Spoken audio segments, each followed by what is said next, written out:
start?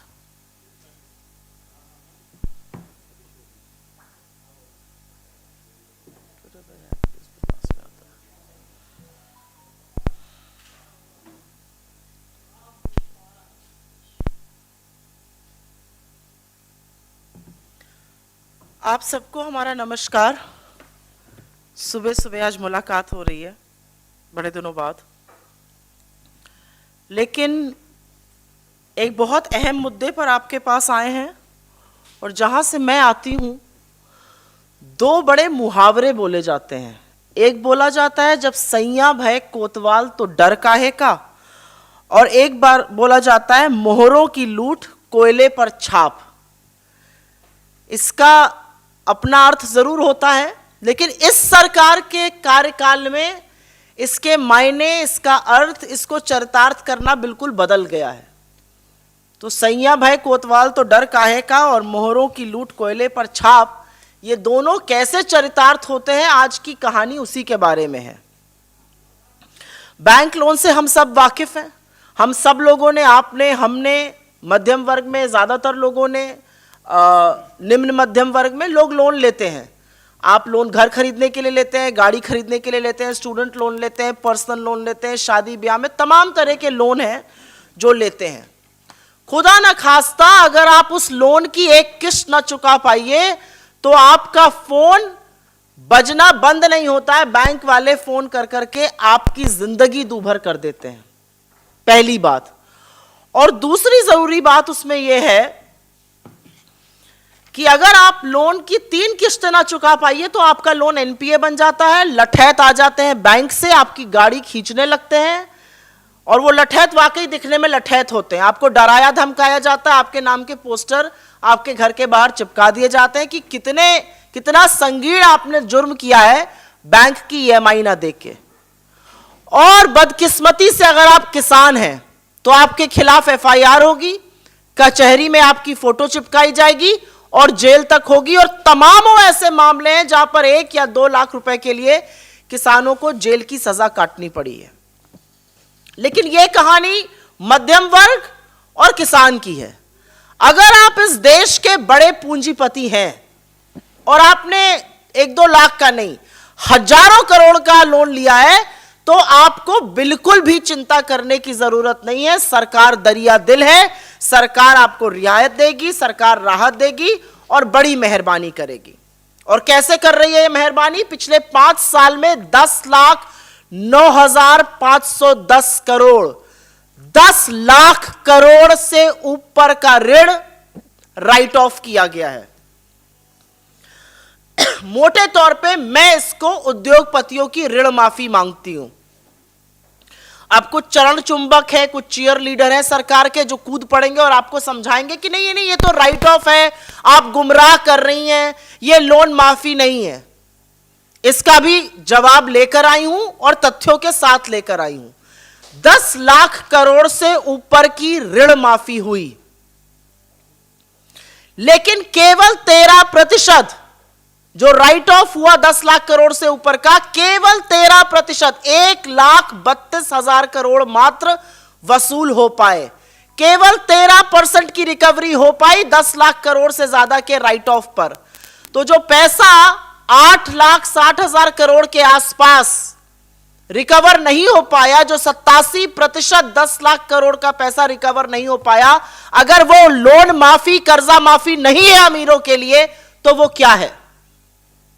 तो next time कुछ चरण चुंबक समझाने आ जाते हैं जब टीवी पर कि कैसे ये लोन माफी नहीं है और हम गलत कह रहे हैं, उनसे ये जरूर पूछिएगा कि इस राइट ऑफ का 13% मात्र वसूल हुआ है पिछले 5 सालों में, तो ये दरिया दिली अमीरों के लिए ही क्यों है? लेकिन इससे भी बड़ा गोरख धंधा कहीं और चल रहा है, और वो धंधा है आईबीसी और एनसीएलटी में। पहले बैंक जो थे लोन राइट ऑफ करने से अचकचाते थे, घबराते थे, क्योंकि उनको जवाब देना पड़ता था आरबीआई को और जवाब देना पड़ता था मिनिस्ट्री ऑफ फाइनेंस को। अब आईबीसी की व्यवस्था के चलते बैंक जो है वो एक समूह बना लेते हैं, कमिटी ऑफ क्रेडिटर्स बन जाती है। उस कमिटी ऑफ क्रेडिटर्स के पास एक प्लान जाता है रेजोल्यूशन का, वो रेजोल्यूशन प्लान को वो अप्रूव करते हैं, वो एनसीएलटी के पास जाता है और एक बड़ा हेयर कट लेकर एसेट ट्रांसफर हो जाता है, लोन रफा दफा हो जाता है। ये थोड़ा जार्गन है, तो इसको अगर आपकी अनुमति हो तो मैं जरूर बताना चाहती हूं, व्यूअर्स को समझाना चाहती हूं। 1000 करोड़ का लोन था जो एनपीए बन गया, जो राइट ऑफ हो गया। बैंक आपस में मिलकर यह तय कर लेते कि 1000 करोड़ का लोन था, कोई बात नहीं, 100-200 करोड़ लो, बाकी 700-800 करोड़ कहां लुप्त हो गया किसी को नहीं पता है। इसको हेयर कट बोलते हैं। हेयर कट ऐसा लिया जा रहा है कि 1000 करोड़ का लोन 100-200 करोड़ देकर रफा दफा कर दिया जाता है और वो एसेट सरकार के प्रिय लोगों के पास ट्रांसफर कर दिया जाता है। और ऐसे तमामों केस हैं आईबीसी में जो कि न्यायालय में लंबित है। मैं आपको अभी ताजा आंकड़ों के बारे में बता देती हूं। 542 केसेस अभी आईबीसी ने रिजॉल्व किए हैं, इन मामलों को निपटाया है। इस पर बड़ी पीठ ठोकी गई। अभी पिछले 3-4 दिन पहले आया था कि हमने कितने मामले निपटा दिए, कितने सुलझा दिए, कितने सुलझा दिए। 542 मामले। इन 542 मामलों में कर्जा था करीब 8 लाख करोड़ का, वसूली हुई 1,80,000 करोड़ की। 8 लाख करोड़ का कर्जा, वसूली 1,80,000 करोड़ की, मतलब करीब करीब 6 लाख करोड़ से ऊपर का कर्जा कहां गया किसी को नहीं पता है। एसेट ट्रांसफर हो गया, बैंकों ने अपनी किताबें बंद कर दी और दुनिया को बता दिया गया कितनी बढ़िया व्यवस्था चल रही है। तो अब यह सवाल क्यों ना बने कि एनपीएस का क्या हो रहा है। बड़ी बातें करते थे सरकार के लोग, ये सरकार वाले लोग कहते थे कि कैसे एनपीए बन रहा है और किस तरह से दिक्कतें पेश आ रही हैं यूपीए के कार्यकाल के दौरान। थोड़ी असलियत इनके बारे में भी बयां कर देना जरूरी है। मोदी सरकार के कार्यकाल में एनपीए का क्या हो रहा है। लेकिन उससे पहले एक जरूरी बात, जब आरबीआई से यह पूछा गया कि ये महानुभाव कौन है जिनके 10 लाख करोड़ राइट ऑफ हुए, जिनसे सिर्फ 13% वसूली करी गई, तो बोला गया कि नहीं, हम इनके नाम नहीं बता सकते हैं, वो गुप्त और गोपनीय हैं। ये गुप्त और गोपनीय क्यों है? ये जो पैसा था ये हमारा और आपका पैसा था, क्योंकि बैंक को कैपिटलाइज गवर्नमेंट ऑफ इंडिया करती है। गवर्नमेंट ऑफ इंडिया के पास पैसा आता है टैक्स से, और सिर्फ इनकम टैक्स से नहीं, जीएसटी से, जो आटे पर भी आप दे रहे हैं, आता है जो एक्साइज ऑफ पेट्रोल पर दे रहे हैं, जो जबरदस्त टैक्स वसूली पेट्रोल डीजल पर हो रही है, जो हम और आप, इस देश का सबसे गरीब आदमी, एक रिक्शा चलाने वाला, वो भी देता है। तो हर व्यक्ति का पैसा लग के बैंक रिकैपिटलाइज होता है। जब वो लोन माफी हो जाती है तो यह बोला जाता है आपको हम नाम नहीं बता सकते, ये गुप्त और गोपनीय है। लेकिन अगर आप एक भी ईएमआई पर डिफॉल्ट कर जाइए तो आपका नाम अखबार में छप जाएगा कि फलाने व्यक्ति ने डिफॉल्ट किया, इनको अब कहीं से लोन नहीं मिलना चाहिए। मोदी सरकार के कार्यकाल का कच्चा चिट्ठा थोड़ा खुलना जरूरी है। मोदी सरकार के कार्यकाल में एनपीए जो है वो 365% बढ़ा है। 365% एनपीए की उछाल हुई है। बड़ी फोन बैंकिंग की बात करते थे। जो एनपीए वित्तीय वर्ष 15 में 5 लाख करोड़ का था, वो इनके 6 साल के कार्यकाल में शुरू में 19 लाख करोड़ के आसपास पहुंच गया। 365% की वृद्धि। तो अब क्या सवाल नहीं बनता कि किसके फोन पर ये लोन दिए जा रहे हैं? क्या क्विड प्रो है? कौन पैसा लेके ये लोन दे रहा है और ये लोन एनपीए क्यों बन रहे हैं? ये सवाल पूछना लाजमी है और ये सवाल जरूर पूछा जाना चाहिए। विलफुल डिफॉल्टर्स जो पैसा दे सकते हैं लेकिन स्वेच्छा से कहते हैं भाई हम पैसा नहीं देंगे, आपको और हमें ये रियायत नहीं है, किसान को ये राहत नहीं है कि वो कह दे मेरी फसल फेल हो गई भाई मैं पैसा नहीं दे पाऊंगा। लेकिन अगर आपने हजारों लाखों करोड़ों का लोन लिया है तो आप ये कह सकते हैं कि मैं कर्जा देने में असमर्थ हूं, जबकि आपके पास पैसा हो सकता है। विलफुल डिफॉल्ट 23,000 करोड़ का होता था 2012 में, 23,000 करोड़ का। आज वो करीब करीब 2.5 लाख करोड़ का है। 10 गुना इजाफा विलफुल डिफॉल्ट में। ये क्यों हो रहा है? यू क्यों होने दिया जा रहा है? ये कौन लोग हैं जो विलफुल डिफॉल्ट कर रहे हैं और क्यों करना दिया जा रहा है? ये सवाल अपने आप में बहुत गंभीर सवाल है। लेकिन उससे ज्यादा गंभीर बात यह है कि सरकार की नाक के नीचे और मेरा मानना है सरकार के संरक्षण के चलते एक नहीं, दो नहीं, तीन नहीं, 38 ऐसे लोग जिन्होंने बड़े बड़े बैंक के फ्रॉड और घोटाले किए, हमारे आपके पैसे को डुबोया, बैंकों को चपत लगाई, वो आज देश छोड़कर भाग चुके हैं। और मोदी जी और उनकी तमामों एजेंसी जो फ्रंटल बन चुकी हैं, वो हाथ मलती रह गई चश्मा पहनकर। 38 ऐसे लोग हैं, एक दो या तीन नहीं। मैं मेहुल चोकसी, मेहुल भाई, मोदी जी के मेहुल भाई और वो गलबैया करते थे उनके साथ नीरव मोदी और विजय माल्या की बात नहीं कर रही हूं। इनके जैसे 38 लोग ये देश छोड़कर भाग गए इनके शासनकाल में, और ये हाथ मलते रह गए। और सुर्खियां चलती है, फलाना वापस आने वाला है, ढिमकाना वापस आने वाला है।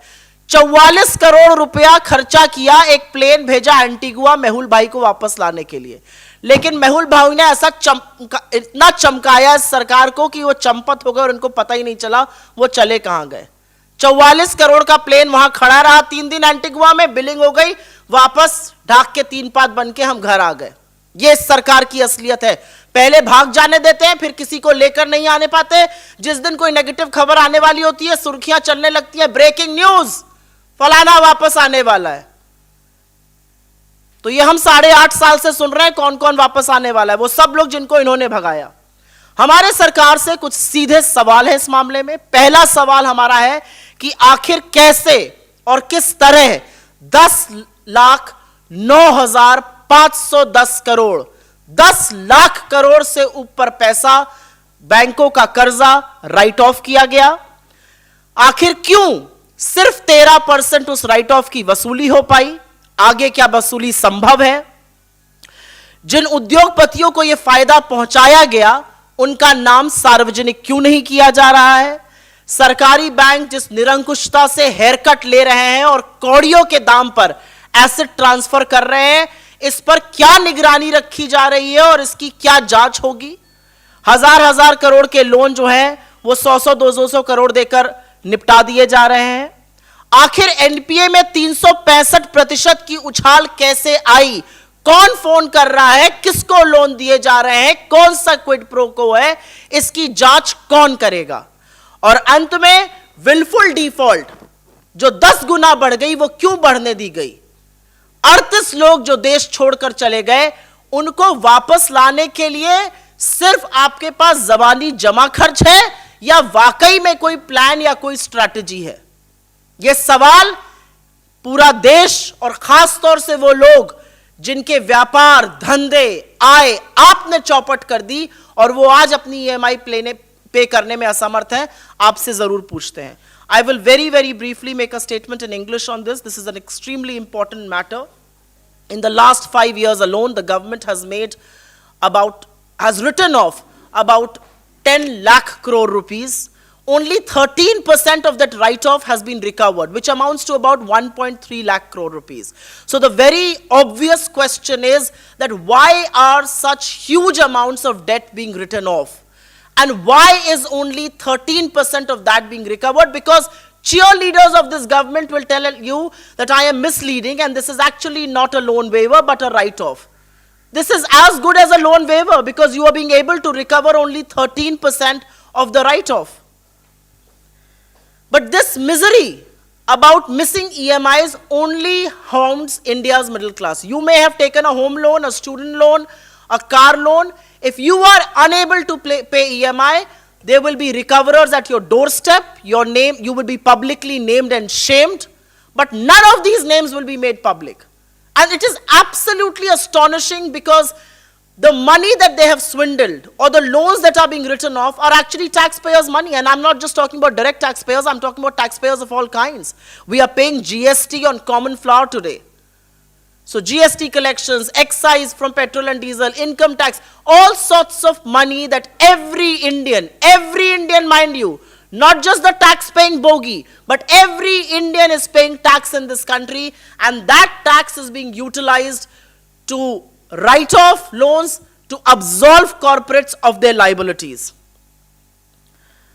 There is also something very amiss that's happening in the IBC and NCLT. There was a time when banks were a little wary of writing off debt because they were answerable to the RBI and to the Ministry of Finance. But today, banks get together, they form a committee of creditors, a plan for resolution comes to them, they approve that plan, it goes to the NCLT. The moment NCLT approves that plan, they are absolved. Corporate borrowers are absolved of their liability, because NCLT has given them a clean sheet, and haircuts to the tune of 70 to 80 to 90% are being taken. Simply put, that means a loan that was about 1,000 crore written off, you can pay about 100, 200 crores, settle that loan and live happily ever after.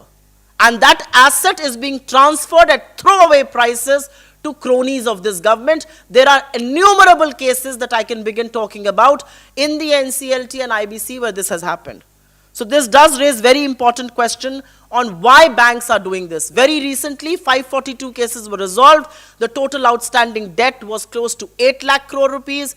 Only 2 lakh crore worth of that money was recovered, and the rest, of course, one doesn't know where that money went. It's also important to point out here that NPA under the Modi government has gone up by 365%. It used to be 5 lakh crore at the end of between 2008 to 2014, those 6 years. It has risen to over 18 lakh crore rupees in the first 6 years of the Modi government. That's the available data, and so I'm quoting numbers from 14 to 20. Willful defaulters, that number has gone up from 23,000 crore rupees to 2.4 lakh crore rupees. And one will raise questions that who are these people who are defaulting willfully and not being brought to book? And the guilty just runs away. Because it is not just Mehul Choksi or Nirav Modi or Vijay Mallya, 38 fraudsters and swindlers who have swindled money from you and I have fled this country under the watch of Prime Minister Modi, and all attempts to bring them back and produce them before courts or bring the guilty to book have gone amiss.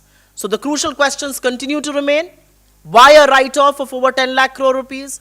Why a recovery of only 13%? What about the rest of the money? Who are these corporates who are benefiting from this? Why are their names not being made public? Why is it that PSU banks are being allowed unbridled power to take haircuts and transfer assets at throwaway prices? It is obviously discretionary, it's obviously arbitrary. And more than anything else, is there a watch on them? Is it being probed how they are doing this? Those are the real questions that remain, besides the fact that a 365% rise in NPA, the government is answerable. Why has willful default gone up by 10 times? And what about the 38 swindlers who have fled this country? Is there any plan to bring them back? Thank you. We will first take questions on suo motu, please.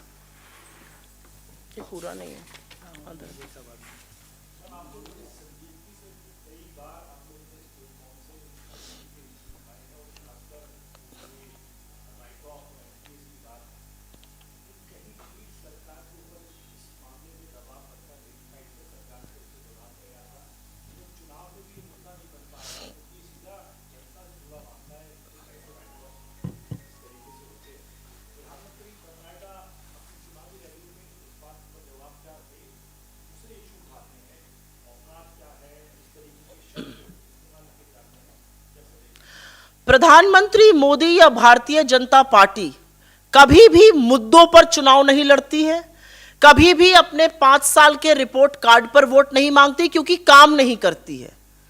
हर चुनाव व्यक्तिगत प्रधानमंत्री मोदी के बारे में हो जाता है। मैं फला का लड़का हूं, मैं फला हूं, मैं यहां हूं, हर चीज स्वांताए सुखाए हो जाता है।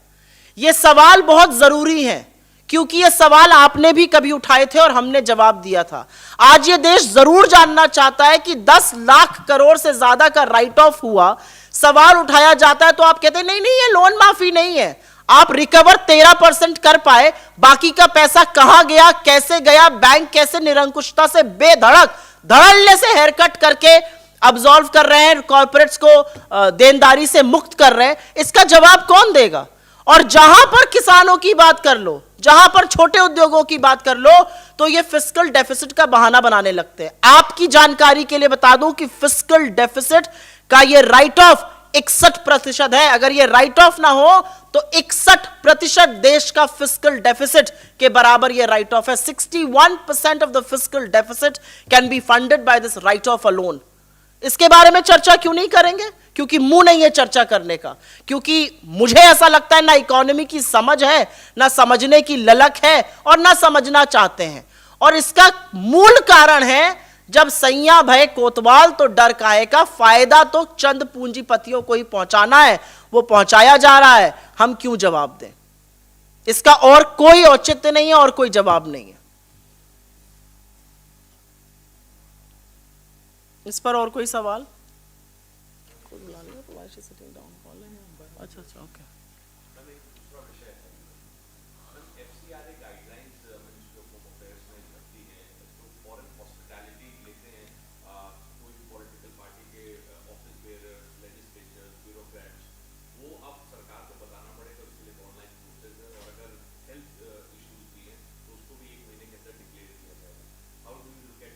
Can you repeat who all have to declare it?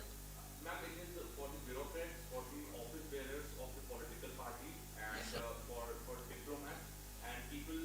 There will be a very long list of people from the BJP who will have to first make their names public, starting from the Prime Minister himself and the various department heads of the BJP who are found more often than not overseas now and not in the country.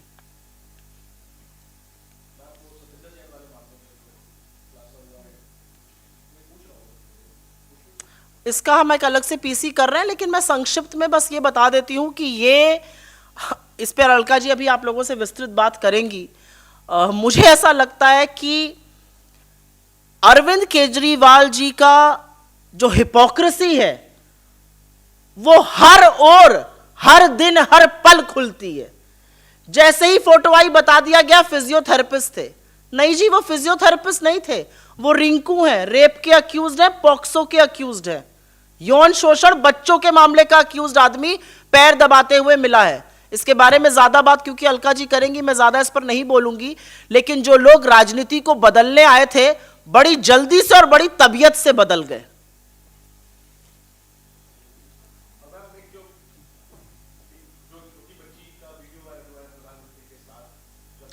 मेरा अपना मानना है कि प्रियांक कानूनगो नाम के एक व्यक्ति हैं जो NCPCR, the national commission for protection of child rights के हेड हैं, जो शाखा से ट्रेनिंग लेकर आए हैं, और जब गैर राजनीतिक यात्रा में बच्चे ललक के राहुल जी के साथ आ रहे थे और ना राजनीति की कोई बात हो रही थी ना वोट की कोई बात हो रही थी, तो उन्होंने बड़े तगड़े से इलेक्शन कमीशन को चिट्ठी लिखी थी, और इलेक्शन कमीशन ने फिर उसको उनके बोला ये हमारा अधिकार क्षेत्र नहीं, आपको जो करना है इस पे करिए। आप मुंह की खानी पड़ी थी। प्रियांक कानूनगो आज कौन सी कुंभकर्ण की नींद सो रहे हैं ये हम जानना चाहते हैं। एक छोटी सी बच्ची को वोट मांगने के लिए उकसाया जा रहा है और वो वहां पर प्रधानमंत्री के बगल में खड़े होकर विशुद्ध राजनीतिक काम उससे कराया जा रहा है, और प्रियांक कानूनगो कहीं खोते से लग रहे हैं, कहीं सो गए, किस खो में घुस गए? क्या उनके अंदर दम नहीं है? क्या उनको डर लग रहा है, या आंखों पे पट्टी बांध लिए? ये अपने आप में एक सवाल है। लेकिन ये होता है अब्यूज ऑफ चिल्ड्रन, कि उनको विशुद्ध राजनीतिक कारणों के लिए रैली में वोट मांगने के लिए आप इस्तेमाल कर रहे हैं। ये है अब्यूज ऑफ चाइल्ड राइट्स। इस पर एनसीपीसीआर को जगना चाहिए, लेकिन आंखों पर पट्टी तो ऐसी बंधी है और कुंभकर्ण की नींद ऐसी सोए प्रियांक कानूनगो जी कि अभी ट्विटर पर दिख नहीं रहे हैं। जी हां, चुनाव आचार संहिता भी लगी, और मुझे ऐसा लगता है एक वीडियो है जिसको बीजेपी का हर व्यक्ति शेयर कर रहा है। हर व्यक्ति बड़ा सीना ठोक के उस वीडियो को शेयर कर रहा है और कह रहा है कि देखिए छोटी बच्ची ऐसा कर रही है। ये चुनाव आचार संहिता का उल्लंघन है, ये बच्चों के राइट्स का उल्लंघन है, और ऐसे मामलों पर एनसीपीसीआर को जागना चाहिए। लेकिन मुझे ऐसा लगता है कि अपना दमखम और अपना करने का जज्बा वो उस शाखा पे रखा है जहां उन्होंने लास्ट अटेंड किया था। हम इस पर जरूर कुछ कार्रवाई करेंगे। ठीक है, धन्यवाद।